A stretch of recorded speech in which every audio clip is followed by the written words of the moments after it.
afternoon, my name is Margaret and I will be one of your tour guides. Today we will be visiting important places from The Hound of the Baskervilles by Sir Arthur Conan Doyle. My fellow tour guides Charlotte and Elizabeth will be touring you on separate locations. After each stop we will be accepting questions. Elizabeth will be touring you on your first stop, the office. Shall we begin?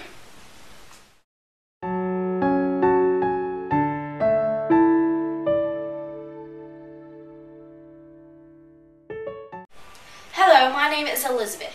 This is the office where Mortimer's walking stick was found with to James Mortimer, MRCS, from the Friends of CCH engraved upon the stick. Holmes had concluded that Dr. Mortimer was absent-minded enough to leave his walking stick and not a business card. As Holmes assumed, Dr. Mortimer returned for his stick, but he also came with a legend. Mortimer received a manuscript from Sir Charles Baskerville days before his death, and he knew something dreadful was going to happen to him.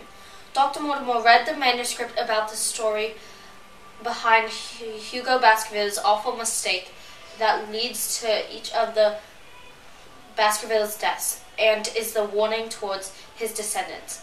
He came to Holmes in concern for Sir Henry Baskerville, the heir of Sir Charles' fortune.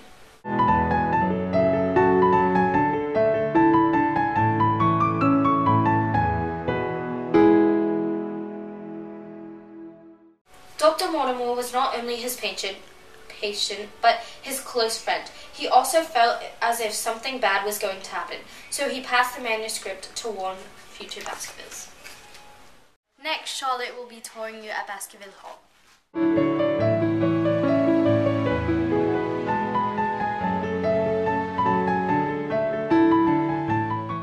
Hello, I'm Charlotte and welcome to Baskerville Hall. This is where Sir Charles and many other Baskervilles had lived. This grand home was built on the same grounds that Hugo Baskerville had lived on. He was the one who sold his soul to the devil and had cursed the family name. After Sir Charles' untimely death, Sir Henry came to Baskerville Hall to live there and to finish what Sir Charles had started. He lived in the hall along with Barrymore, Mrs. Barrymore, and the maid. The Barrymores have been serving the Baskerville family for generations.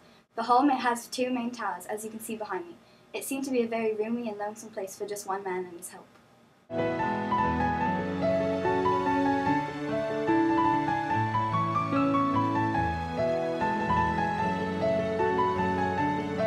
He was highly intoxicated, and there was a young woman upstairs who escaped. He said that he would sell his soul to the devil if he could catch her. He caught her, but it was too late. The curse had begun. Let's take a look inside.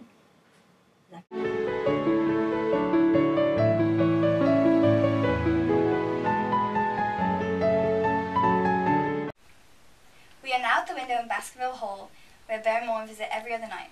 This window was the only window in the entire hall that looked straight onto the moor. One night in the early hours of the day, Watson heard who he found out to be Barrymore walking to this window with his candle. Sir Henry and Watson stayed up the next night to catch Barrymore. They heard the footsteps and crept sneakily behind him. Barrymore put his candle to the window when suddenly a light had come from behind a bush on the moor. The candle was a signal to Selden, the convict. Mrs. Barrymore rushed in and explained that Selden was her brother. Sir Henry and Watson were shocked, and Sir Henry demanded further explanation. She said that Selden had found them after he escaped prison and asked for help. He, of course, couldn't stay in the hall with them, although Sir Charles had already passed. They worked out a system where every 2 nights Barrymore would put a candle to the window. If Selden returned the signal, then Mr. Barrymore would bring him food, otherwise they would assume that he had finally fled.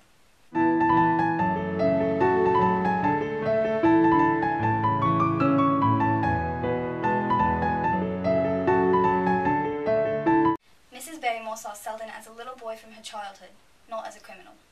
Sir Henry and Watson were aiding and abetting a criminal. Now Margaret will be touring you on the moor.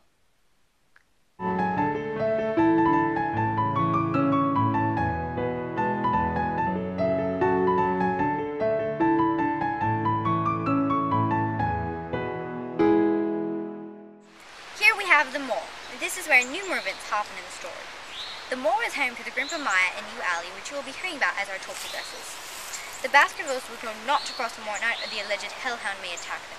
Sir Henry had to cross the moor to see Mrs. Beryl Stapleton, whom he believed was Jack Stapleton's sister, when she was really his wife. He fell in love with Beryl, but never could go see her privately. He tried to once go out alone, but Watson trailed closely behind. He loved her very much. The moor is the only place the hound has been spotted. Peasants describe it as something no mortal eyes have ever seen. Sir Charles died with a terrible expression upon his face, as if he had just witnessed something terrifying. It literally scared him to death. This is the same beast that killed Hugo Baskerville.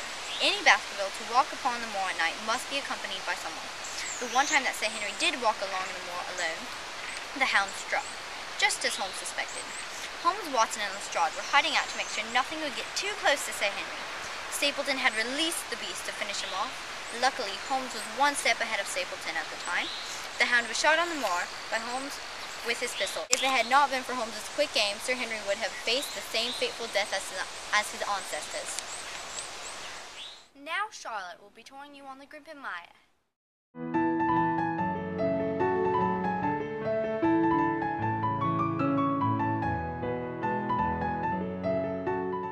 This is the Grimpen Mire. It may look like an innocent piece of land, but if you step into one of the patches, you will slowly drown into a pit of underground marsh. Several wild ponies meet their deaths because of this disguised torture trap. The victims of the Grimpen Mire give out loud, miserable cries as they take their last breaths. Stapleton found a way to safely maneuver throughout the Grimpen Mire. On the other side are islands where you can find rare butterflies. Stapleton, being a naturalist, this excited him very much. Stapleton was the only man who could successfully get across. He planted plants to signal where he should step so he will not be swallowed into the air. He hid the hound on the Grimpen Mire. Stapleton presumably got sucked into one of the holes while he was being chased by Holmes, Watson, and Lestrade. They knew this because they found Sir Henry's missing boot on the mire. Stapleton must have dropped it as he fled from the crime scene.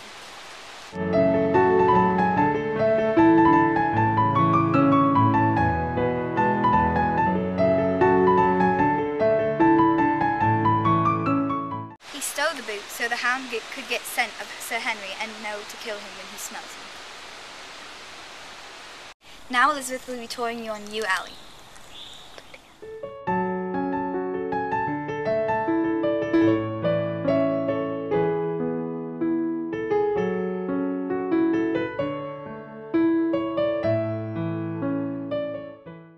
This is Yew Alley.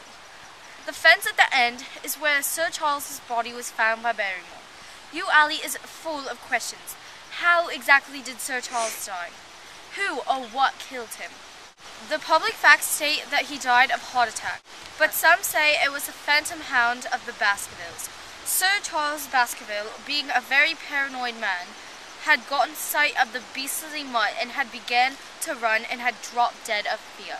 The hound is believed to be a ghostly figure when in reality it is Sir Charles's nephew, Roger Baskerville, sinister plot. He acted as if he was Jack Stapleton. He lived on the moor with his wife, Mary Stapleton. Stapleton's phosphorus hound's nose made it look like it was flaming. He also starved the poor dog to make it look more vicious.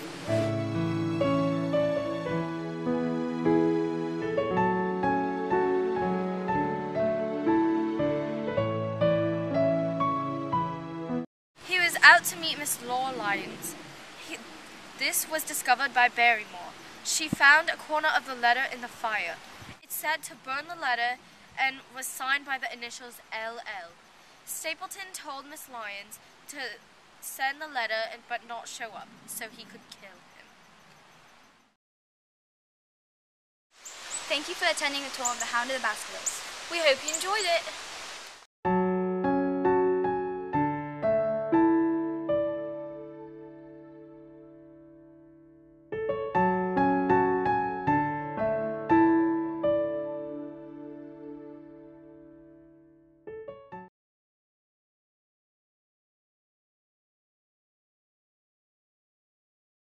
Stapleton presumably got sucked into one of the holes.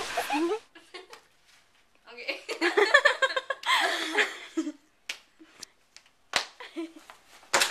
Oh God, that's scary. Okay, what? Turn it off. Don't care. She's stupid. Sir Charles is dead. I know, but like. Why are you wearing socks? Because I'm cold. Go, guys. Casey, you can't smile.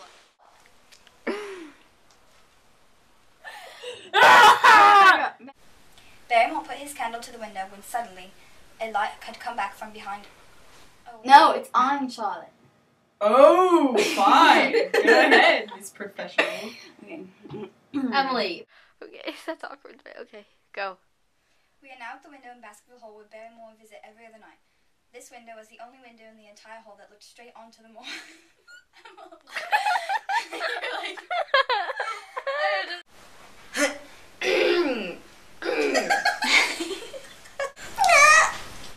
Boom. Shaka. Could you?